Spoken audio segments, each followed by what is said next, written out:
Bonjour à tous, bienvenue dans votre émission La vie en Vosges. Cette semaine, nous parlerons du cancer avec nos 3 invités. Julie Bazara a été touchée par un cancer du sein. Elle est aujourd'hui en rémission et nous partage son parcours, celui de la maladie et celui de la sensibilisation qu'elle mène au quotidien. À ses côtés, sa sœur Sophie Verdier, infirmière scolaire. Elle est aussi conseillère en images et accompagne les personnes, femmes et hommes, ayant eu un cancer, mais pas que. Et enfin, Sandy Lefebvre est secrétaire de l'association Vitelle en Rose, une structure qui organise de nombreuses actions pour soutenir la lutte contre le cancer. Quel parcours, comment sensibiliser, comment accompagner? Quelques questions auxquelles nous allons répondre pendant 26 minutes. Bonjour mesdames. Bonjour. Merci d'être avec nous sur ce plateau. Julie, je vais peut-être démarrer avec vous. Comment vous allez aujourd'hui? Aujourd'hui, je vais bien. Je suis actuellement en rémission, donc je vais bien. Je suis sans traitement pour le moment parce que mon type de cancer me donne plus de traitement, mais voilà, je vais plutôt bien. Alors on dit que vous êtes en rémission. Oui. On ne peut pas parler de guérison tout de suite, expliquez-nous. Alors oui, parce que en fait, quand on nous diagnostique un cancer, on a un protocole de soins au départ. Et ensuite, les traitements peuvent être plus ou moins longs en fonction de la maladie. Et il y a possible récidive qui peut être plus important la première année, encore la deuxième année, etc., jusqu'au bout de 5 ans. Et seulement au bout de 5 ans, on peut dire être guéri. Vous avez été diagnostiquée il y a combien de temps? Vous aviez quel âge? Alors, je venais d'avoir 40 ans. J'ai été diagnostiquée en août 2021. Donc au départ, j'avais fait une mammographie de contrôle par mon médecin, par ma gynéco, j'étais suivie tous les ans.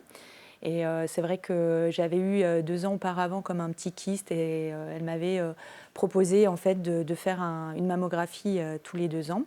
Et donc pour mes 40 ans, alors avec le Covid, ça avait un petit peu retardé et la première mammographie avait montrer effectivement quelque chose, mais pour le moment il n'y avait rien d'alarmant. Et puis on a enchaîné on a poussé en fait les investigations, les recherches et jusqu'à ce que le diagnostic tombe après la biopsie pour m'annoncer que c'était un cancer.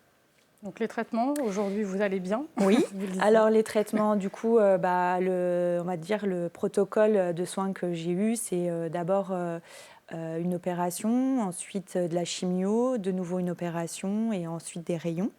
Donc j'ai terminé à peu près 8 mois, 9 mois après. Et là, après mes rayons, on pouvait dire que j'étais en rémission au mois de mai. Voilà. Une période sur laquelle on reviendra sur l'accompagnement également tout au long de cette émission. Sophie, vous êtes donc la sœur de Julie. Oui. Cette épreuve, vous l'avez traversée aussi à ses côtés, différemment, certes, mais quand on est proche, l'entourage, c'est aussi une épreuve pour l'entourage. Tout à fait, on se sent démunis. On se sent démunis parce qu'on aimerait prendre la place d'eux et on ne peut pas. Mais par contre, le soutien, pour moi, c'était essentiel. Et étant de la partie en tant qu'infirmière, tout le processus que ma petite sœur allait vivre avec la chimiothérapie, avec tous les effets secondaires, la perte de cheveux, etc., c'est des choses que je connaissais. Et c'était important pour moi de l'accompagner dans cette période-là. Oui. Sandy, c'est un moment que vous avez côtoyé aussi. Cette association que vous avez créée, Vitelle en Rose, dont vous venez de parler aujourd'hui, vous l'avez créée avec plusieurs amis. C'est ça. Et cette structure, elle est née dans un moment un petit peu difficile quand même. Absolument. En fait, on a un groupe d'amis d'enfance. Donc, on avait toutes nos 30 ans. C'était l'année de nos 30 ans. Et une de nos meilleures amies, Émilie, a découvert son cancer du sein. Donc, on a décidé de l'accompagner. Et en fait, à partir du moment où elle a découvert son cancer du sein, on a décidé de créer l'association. Donc nous, notre association a 2 objectifs. Le premier, c'est de démocratiser l'autopalpation. Et le deuxième, en fait, c'est d'améliorer le bien-être des femmes malades. Malheureusement, quand on a créé l'association en février 2020, 4 mois après, Émilie nous a quittés, le 14 juin. Donc ça a été très vite. C'était aussi un cancer triple négatif. Malheureusement, c'est un cancer qui est très agressif chez les jeunes femmes. Et elle n'a pas eu cette chance d'être en rémission. Pour autant, le combat, il continue. Et on continue à développer donc, tous nos objectifs. On va parler des actions que vous menez. Julie, est-ce que pour vous, aujourd'hui, l'accompagnement des personnes malades est suffisant? Est-ce qu'aujourd'hui, en France, on a suffisamment de moyens humains, financiers? Est-ce qu'on a suffisamment de connaissances pour accompagner les personnes qui ont un cancer? Pour moi, il y a vraiment un manque de moyens, en plus, d'autant plus quand on est jeune, où on a des besoins en fait, différents que quand on a un certain âge, parce qu'on n'a pas les mêmes problématiques. Et là on se retrouve vraiment seul. Moi, j'ai vraiment eu de la chance dans mon parcours parce que j'ai eu beaucoup de positifs malgré tout grâce à ma sœur, en fait, qui moi, je ne savais pas trop à quoi m'attendre. J'étais dans le combat et chaque étape, en fait, je l'ai vécue positivement malgré tout parce que ma sœur, elle savait ce que j'allais traverser et elle a su m'accompagner comme il fallait et ça, c'était vraiment une chance. Et je pense qu'au jour d'aujourd'hui, je suis contente de pouvoir témoigner et de me dire que il faut avoir plus de soins de support pour pouvoir accompagner les femmes dans la maladie. Oui. Mais les enfants aussi, parce ouais. que les cancers, ce n'est pas uniquement le cancer du sein. Aujourd'hui, nous parlons du cancer du sein, mais voilà, il y a beaucoup de cancers différents, bien évidemment. Vous parlez de combat. Quand vous parlez du cancer, tout le monde ne se positionne pas de la même manière. Il y en a certaines qui ne voient pas ça comme un combat, mais finalement comme un... il n'y a pas le choix, en quelque sorte. Comment vous avez traversé? Vous parlez de combat, c'est vraiment ça au quotidien? Il faut réussir à se relever. Oui, c'est-à-dire qu'en fait, quand le diagnostic il tombe, pour moi, en fait, c'était vraiment l'image de... je m'imaginais sur le ring et je tombe, quoi. Enfin, je suis KO, quoi. C'était vraiment ça, quand on annonce, en fait, le diagnostic, on est un peu KO, quoi. Sonné, ouais. Et petit à petit, le but, c'est il faut se... Enfin, voilà, pour moi, en fait, à aucun moment, je me suis dit, c'est pas possible, il faut que je vive et que je me batte. Et après, c'est pas forcément facile. Et chaque histoire est vraiment différente. Chaque cancer est différent. Chaque femme vit différemment la maladie. Moi, j'ai mis beaucoup de sens derrière tout ça, grâce à ma sœur aussi. J'ai aussi, il y a des choses qu'il faut accepter, l'image de soi qui est pas facile, les traitements aussi, et grâce à l'accompagnement que j'ai pu avoir, c'est vrai que chaque étape m'a permis de me relever et d'aller sur, j'espère, la guérison un jour. Sandy, quand on entend parler de combat, est-ce que des personnes qui viennent vous voir, des femmes principalement, qui ont un cancer, vous parlent de ce combat? Oui. Est-ce que vous avez ce rôle d'écoute, d'oreille attentive? Alors, on essaye au maximum, mais surtout, je rebondis sur ce que vous disiez, sur l'image de soi. En fait, pour guérir d'un cancer du sein, il y a en effet tout ce qui est médicaments, traitements, rayons, laser, chimio, etc. Mais il y a tous les soins de support. C'est-à-dire, on perd complètement confiance en soi. Finalement, ça va toucher tout de suite une féminité. La poitrine, les sourcils, les cheveux, la peau. Donc nous, on va chercher à améliorer en fait tout cet aspect à côté, entre guillemets, qui va améliorer aussi votre bien-être mental. Et ce bien-être mental, en fait, va vous permettre d'avoir plus d'énergie pour combattre en fait ce cancer. Et on va aussi essayer d'améliorer tout ce qui est accompagnant. Parce que les accompagnants sont complètement perdus, en fait, aussi par rapport à ça. On l'a vu par rapport à la famille d'Émilie qui a vécu ça sur une jeune fille de 30 ans, c'est horrible. Donc on va pouvoir les accompagner. On a financé notamment par exemple des lits pour les aidants parce qu'une amie à nous avait accompagné Émilie lors d'une chimio. Elle était assise pendant 4 à 5 heures sur une chaise en plastique. Ce qui est pas possible en fait pour des mamans, des papas, des conjoints. Donc nous, grâce à l'association par exemple, on a pu financer des vrais fauteuils-lits afin d'améliorer pareil le bien-être des accompagnants, mais aussi au-delà de ça, on a d'autres projets pour améliorer le bien-être des femmes malades. Vraiment, les soins de support aujourd'hui sont hyper importants et c'est dans ça que je trouve qu'on manque beaucoup de moyens parce qu'on ne croit pas en tout en fait les supports. On finance par exemple des casques de réalité virtuelle, des boîtiers morphés pour tout ce qui est sophrologie. C'est hyper important aujourd'hui et je pense qu'on ne le sait pas encore et c'est pas encore assez démocratisé aussi. Ouais.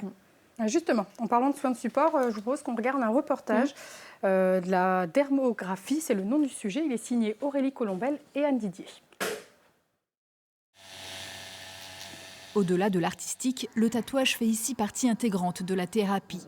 Suite au traitement invasif du cancer du sein, les femmes retrouvent par ce biais l'esthétique d'une poitrine. En trompe-l'œil, l'aréole mammaire est dessinée comme un point final au parcours de reconstruction. C'est mon chirurgien qui m'a dit, après, maintenant, vous pouvez faire un tatouage, puisqu'il m'a même donné une ordonnance pour l'autorisation de le faire. Il avait quand même commencé un petit peu, à me le faire en chirurgical, de me refaire une aréole, mais il n'y avait pas ni la couleur ni rien, quoi. Il fallait le refaire et puis en plus moi j'avais une asymétrie qui n'était pas trop bonne, alors donc Charlotte s'est occupée de ça aussi. Ce savoir-faire, Charlotte l'a appris auprès d'un tatoueur spinalien et en suivant une formation de dermopigmentation esthétique. La dermopraticienne a ouvert en avril dernier son cabinet à Épinal, une reconversion pour cette infirmière qui a voulu allier le soin et sa passion du dessin. C'est exactement le même principe qu'un tatouage. On dit que c'est du effet 3D trompe-l'œil parce qu'en fait, on joue sur les ombres et la lumière pour donner l'illusion du relief. Et même quand il n'y a pas du tout de téton, que c'est tout plat, de loin, visuellement, on a l'impression qu'il y a du relief. Ces couleurs naturelles semblables aux pigments utilisés pour le maquillage permanent s'estomperont. Au bout de 4 ou 5 ans, une séance sera nécessaire pour raviver la teinte. Le tatouage, une étape essentielle pour tourner une page. Moi, j'aurais pas pu vivre avec un sein en moins, ça c'est clair. J'aurais pas pu. Donc, j'étais même allée, je ferais n'importe quoi pour reconstruire, d'avoir reconstruit, d'avoir refait. Maintenant, c'est une reconstruction, c'est pas de la chiresthétique, proprement dit. Mais c'est quand même beau. On a refait la dernière fois, du coup, le téton avec les petits plis, etc. Mais au niveau de la couleur, on était trop clair. Donc là, cette fois-ci, on va repartir sur un pigment un petit peu plus foncé parce qu'on sait que ça va beaucoup s'éclaircir. Après le parcours de soins, ablation, chimio et radiothérapie, seules 2 femmes sur 10 se dirigent vers une reconstruction qui nécessite 3 à 5 opérations et se termine par un tatouage repigmentant. Une suite évidente du soin qui sort pourtant du parcours médical. Julie, quel regard vous portez sur cet acte de reconstruction ? Alors moi, j'ai eu une tumérectomie, donc j'ai pas eu une mastectomie. Et pour moi, c'est vraiment très important que chaque femme en fait, fasse ce choix-là. Il y a des femmes qui ne font pas le choix de faire une reconstruction, mais de pouvoir le faire et de pouvoir justement après, on va dire, embellir son sein de manière, essayer en étant le plus naturel possible. C'est extrêmement important dans la reconstruction pour soi, pour l'image de soi. Mentalement, c'est important oui. pour pouvoir... Oui. Après, quand c'est OK avec... on s'est accepté et on peut ne pas passer par là, c'est le choix de chacun. Mais on vit bien avec ce choix-là si on décide de le faire. Par contre, effectivement, tout ce qui est reconstruction, c'est un long processus aussi et de pouvoir essayer de redevenir le plus naturel possible. C'est ce qu'on se fixe pour certaines personnes et c'est important, mais ce n'est pas toujours facile et on n'a pas toujours les moyens de pouvoir le faire, malheureusement. Les moyens, justement, ce qu'on entendait dans le reportage de femmes sur 10, ça peut être des raisons psychologiques, mais ça peut aussi être des raisons de moyens. Je crois qu'avec l'association Vital en Rose, vous aidez justement dans cette... Oui, typiquement, on travaille avec Charlotte. On travaille avec Charlotte, donc nous, on finance jusqu'à 30 patientes par an, pas forcément vosgiens ou vitelloises, parce que nous, on est une association vitelloise, mais on a un partenariat avec Charlotte qui fait un travail exceptionnel. Et c'est typiquement, pour moi, quelque chose qui devrait être remboursé par la sécurité sociale, puisque c'est un soin de support et qui va permettre de se reconstruire derrière. Donc vraiment, c'est très important. On finance aussi, on a un partenariat avec une photographe de Vittel, ce qu'on appelle la photothérapie. Donc c'est un shooting photo complet avec coiffeuse, maquilleuse et derrière une photo pour reprendre confiance en soi et apprendre à en effet, s'habituer à ce nouveau corps. Et c'est plein de choses comme ça qu'on va pouvoir financer parce que finalement, tomber malade d'un cancer du sein, ça coûte cher en fait. Il n'y a vraiment pas que les médicaments, il y a tout l'après. On finance aussi ce qu'on appelle des kits beauté parce que quand vous tombez malade, votre peau change et est plus sensible, vous ne pouvez plus acheter la petite crème au supermarché du coin. C'est des crèmes de parapharmacie, donc plus qualitatives et forcément plus chères. Donc nous, on finance chaque année sur les hôpitaux vosgiens, donc Épinal, Neufchâteau, aussi l'ICL de Nancy. Des kits beauté qu'on distribue bien sûr gratuitement et on fait ça donc en partenariat avec des socio-esthéticiennes qui nous aident et qui nous conseillent parce que nous en fait on a les idées mais pas les compétences donc on se fait toujours aider, on est toujours accompagné justement, tout ce que vous voyez derrière vous c'est des idées qui nous sont données par les hôpitaux, on travaille en lien très étroit avec eux. C'est important. Oui. Sophie, on parlait d'image de soi. Oui. Justement, vous êtes conseillère en images, vous intervenez auprès de la Ligue contre le cancer, des Vosges notamment, qui a d'autres soins supports. D'ailleurs, on va en dire un mot, les autres soins supports. J'ai la petite plaquette sous les yeux, la gym douce, relaxation, l'aqua-santé, la danse et santé, la gym adaptée, socio-esthétique. Beaucoup de soins supports qui sont primordiaux, on le dit depuis quelques minutes. Vous agissez à quel niveau ? Alors moi, j'interviens auprès des femmes. Alors C'est ouvert aussi aux hommes, et particulièrement les femmes s'adressent à la Ligue pour travailler autour de l'estime de soi, l'image de soi, que ça soit pendant la période du traitement ou après. L'idée, c'est vraiment de se reconstruire par rapport à cette image qui a été altérée par la maladie, avec une mastectomie ou pas, avec la perte des cheveux ou pas, en fonction du traitement. Et l'idée, à travers divers ateliers, c'est de renouer avec l'estime de soi, avec son corps, être aligné avec qui l'on est entre le paraître et l'être. Et donc, par notamment la colorimétrie, donc j'interviens autour d'un test du draping, où là, en fonction des couleurs qui vont mettre en valeur les personnes, on va pouvoir les orienter sur le bon choix du maquillage, mais aussi des prothèses capillaires, se sentir vraiment embelli. On parlait de morale, on parlait de se rebooster par rapport à cette baisse de morale quand on est atteinte par la maladie, et se retrouver cette féminité-là à travers les vêtements, à travers les bonnes couleurs. C'est un plus pour ces femmes qui ont été bousculées par la toxicité des traitements. Et alors vous intervenez, il y a beaucoup de personnes qui viennent vous voir. Alors toutes ne sont pas malades d'un cancer, hein, toutes les personnes qui viennent vous voir, parce que vous avez une activité assez large. Alors, au sein de la Ligue contre le cancer ? Alors oui, pour la Ligue contre le cancer, bien évidemment, mais vous faites cette activité pas uniquement avec des personnes... Oui, pas uniquement. Non, c'est-à-dire que dès qu'il y a un changement de vie ou alors un besoin de reprendre confiance en soi, d'être aligné, un changement par rapport à une activité professionnelle, une perte de poids, une prise de poids, un changement dans une vie, on a besoin de se recentrer un petit peu sur notre image. Donc j'accompagne les hommes et les femmes à travers ce processus de se retrouver leur identité à travers différents ateliers d'accompagnement. Vous avez pu échanger avec d'autres personnes malades qui ont eu un cancer comme vous. Oui. L'importance de ce support, de ces soins de support, pardon. Ouais, oui, beaucoup.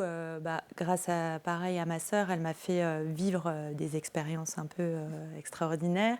Et c'est vrai que dans les moments de défilé que j'ai pu avoir la chance de faire, en tout cas, et par rapport à l'image de moi, c'est vrai que quand on arrive à se dire, même le crâne rasé, on arrive à se trouver belle, c'est déjà... incroyable, quoi. Enfin, en tout cas, on a déjà passé un cap. Et quand on est entouré aussi, les femmes entre nous, le fait de pouvoir échanger entre nous sur des tips de beauté, des choses qui nous paraissent, pour nous sentir mieux, c'est ultra important. Oui. Après, j'ai vécu aussi beaucoup de choses. L'année de mes traitements, mais j'ai rencontré aussi une femme extraordinaire qui s'appelle Fanny, qui était en soins aussi en même période que moi, et qui a créé en fait une association qui s'appelle Maquille mon crâne. Et au jour d'aujourd'hui, elle maquille les crânes de femmes alors altérées par la maladie ou en alopécie, mais elle arrive à y mettre en fait de l'art et de la beauté en fait. Donc quand on voit on a un autre regard sur soi, et ça fait du bien, ça nous fait aussi avancer. Ces soins dont on parlait, c'était donc avec la Ligue contre le cancer dont on parlait tout à l'heure. Et puis le numéro de téléphone et le site internet de la Ligue contre le cancer vont s'afficher dans quelques instants en bas de notre écran. N'hésitez pas à les contacter pour avoir plus d'informations sur les soins supports. On va parler de la sensibilisation peut-être maintenant, il nous reste quelques minutes d'émission. C'est très important et c'est aussi le rôle des associations. Alors, je vais peut-être commencer parce qu'on est au mois d'octobre, il y a Octobre Rose. Ça ne fait pas toujours l'unanimité, Octobre Rose. C'est bien, mais le cancer, c'est toute l'année. Il n'y a pas un mois spécifique. Alors, avec tous les guillemets que ça impose, bien évidemment, c'est bien, mais il y a une nuance tout de même. C'est ça. C'est vrai qu'au jour d'aujourd'hui, ça prend énormément d'ampleur, Octobre Rose. Alors, c'est bien parce que d'un côté, on a besoin d'en parler. Il faut faire de la prévention. On a besoin de dons pour la recherche, notamment dans des cas de figure de type de cancer où on a encore besoin de faire plus pour pouvoir accompagner les personnes malades. Mais aussi, c'est toute l'année. C'est toute l'année et c'est pour ça que là, par exemple, dans l'association dans laquelle je suis actuellement, Jeune et Rose, on sensibilise beaucoup sur octobre, mais on est beaucoup sollicité pour sensibiliser sur octobre, mais on demande aussi à intervenir tout au long de l'année parce qu'un cancer, ça ne s'arrête pas à la fin du mois d'octobre. C'est ça.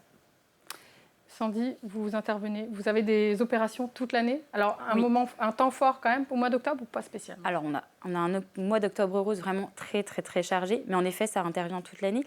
Moi, je voudrais vraiment rebondir donc, sur la sensibilisation qui, pour moi, est primordiale aujourd'hui. L'autopalpation, il faut vraiment que ça soit de plus en plus démocratisé. Plus un cancer est détecté tôt, je crois qu'il a 9 chances sur 10 d'être soigné, si je ne me trompe pas. Aujourd'hui, la mammographie, elle est prescrite à partir de 50 ans. C'est-à-dire qu'avant 50 ans, vous allez chez votre gynéco, chez votre sage-femme, vous faites votre petit contrôle tous les 2 ans. Mais pendant ces 2 ans, qu'est-ce qui se passe? Rien. Pourquoi? Parce qu'en fait, l'autopalpation aujourd'hui n'est pas assez démocratisée. Surtout, je ne sais même pas si tout le monde sait faire une autopalpation. Moi, avant le cas d'Émilie, je ne savais pas du tout la faire. Attention, hein, je ne suis pas là pour donner des leçons, mais parce qu'on ne se dit pas qu'à 30 ou 40 ans, on va être touché par un cancer du sein. Nous, c'est vraiment l'objectif. Donc pour ça, en fait, on a équipé de 2 bustes de sensibilisation. Et en effet, on fait des ateliers de sensibilisation dans les communes, dans les entreprises, dans les communautés, dans les établissements scolaires parfois. On a été formé par une sage-femme, attention, on sait ce qu'on fait quand même, et dans nos bénévoles, on a une sage-femme qui nous accompagne sur nos ateliers. Mais c'est vraiment pour moi primordial qu'aujourd'hui, les jeunes femmes et les femmes sachent s'autopalper. Attention, il ne faut pas que ça soit anxiogène, hein. 1 fois par mois, sous la douche, tranquillement. Si on détecte quelque chose d'anormal, on prévient son médecin, sa sage-femme ou sa gynécologue, qui après nous redirigera vers une mammographie ou pas. Moi, il y a 1 an, j'ai fait une mammographie parce que ma sage-femme m'avait détecté une boule. La mammographie s'est révélée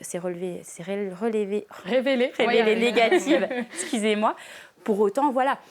Mais j'ai fait la démarche, en fait, dès que j'ai senti qu'il y avait quelque chose de spécial, j'ai fait la démarche, j'ai fait tout le processus, en fait, et j'ai surtout pas perdu de temps. Il ne faut pas s'inquiéter, pour autant, il ne faut pas le laisser de côté. Laisser de côté, c'est ça. Voilà, c'est très important. Le but, c'est vraiment de dire qu'en fait, mieux on connaît son corps, et c'est pour ça Absolument. que nous, on intervient dans les lycées, parce qu'on se dit que plus jeune on connaît son corps, et si rapidement on détecte quelque chose qui nous paraît anormal, que ça soit visuellement ou au toucher, il faut vite aller consulter parce qu'on sait que plus c'est pris tôt et les chances de guérison sont importantes. C'est vraiment hyper important l'autopalpation. Il faut vraiment que ça devienne pas une cause nationale mais presque. Il faut vraiment qu'on ait une grosse prévention là-dessus sur nos jeunes femmes et sur les femmes.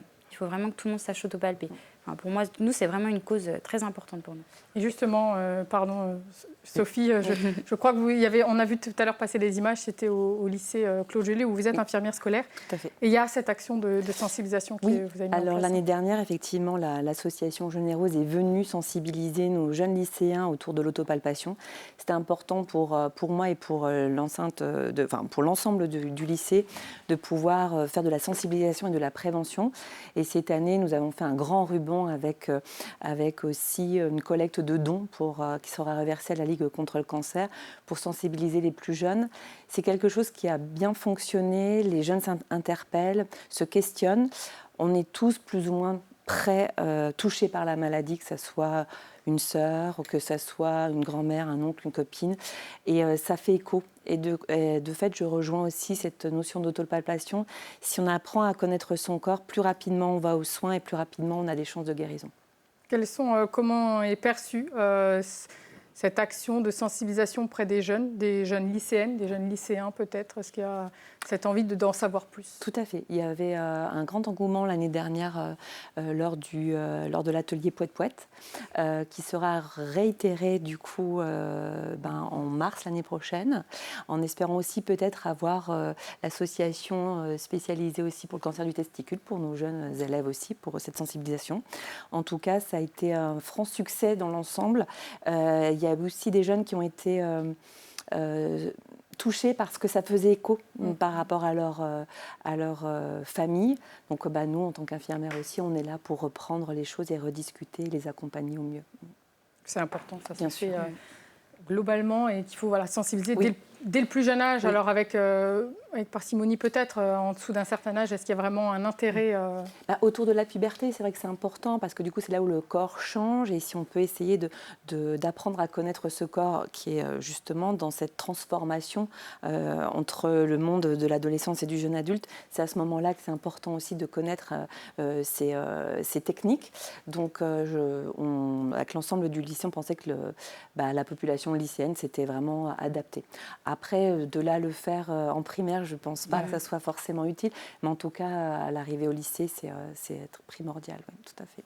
Julie, je vais vous laisser le mot de la fin. Qu'est-ce que vous diriez à une femme qui apprend qu'elle a un cancer du sein ou autre aujourd'hui ? Oui. Déjà lui dire qu'elle n'est pas seule, qu'il y a vraiment se retourner sur les associations et les collectifs, parce que la sororité, elle est ultra importante, elle fait un bien. Enfin, moi, elle m'a énormément portée. Il faut également le plus possible essayer de se retourner sur des associations ou des conseillères en images pour l'image de soi. Voilà,